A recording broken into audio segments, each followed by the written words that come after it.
पुरानी हवेली का रहस्य है।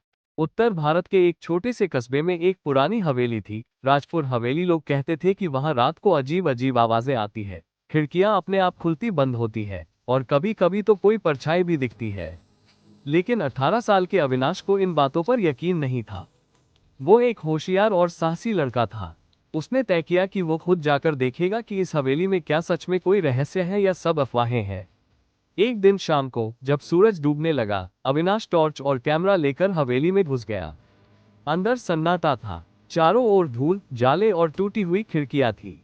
उसने टॉर्च से इधर उधर रोशनी डाली, तभी एक कोने से किसी के रोने की आवाज आई।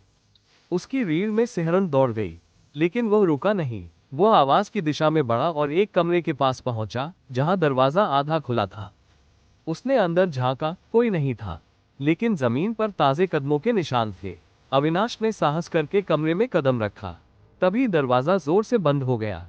वो चौंक गया और पीछे मुड़ा। वहां कोई खड़ा था, एक बूढ़ी औरत जैसी आकृति, सफेद साड़ी में, लेकिन उसका चेहरा साफ नहीं दिख रहा था। उसने धीमी आवाज में कहा, मैं इस हवेली की रक्षक हूँ। मेरा रहस्य जानना तुम्हारे लिए खतरनाक हो सकता है। अविनाश ने हिम्मत करके पूछा, आप कौन हैं? लोग डरते क्यों हैं यहाँ आने से? बूढ़ी औरत बोली, मैं रूपकला हूँ, इस हवेली की आखिरी वारिस। मुझे मेरे ही भाइयों ने लालच में मार दिया था। मेरा खून अभी भी इस हवेली की दीवारों में है। जब तक सच सबके सामने नहीं आता, मेरी आत्मा चैन से नहीं जा सकती। फिर वो दीवार की ओर इशारा करती है जहाँ एक पुराना चित्र टंगा था। इस तस्वीर के पीछे सबूत है। मेरे कातिलों के नाम। अविनाश ने जैसे ही तस्वीर हटाई, वहां एक पुराना खत और कुछ दस्तावेज मिले। अगले दिन अविनाश ने वो सबूत लेकर पुलिस के पास जाकर एफआईआर दर्ज करवाए।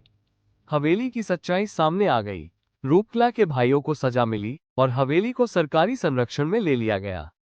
उस रात आखिरी बार हवेली से एक धीमी सी आवाज आई, अब मुझे शांति मिल गई। अगर आप चाहें तो मैं इस कहानी का अगला भाग भी लिख सकता हूँ, जैसे कि हवेली में छुपा कोई और रहस्य या अविनाश की अगली खोज। बताइए कैसा लगा।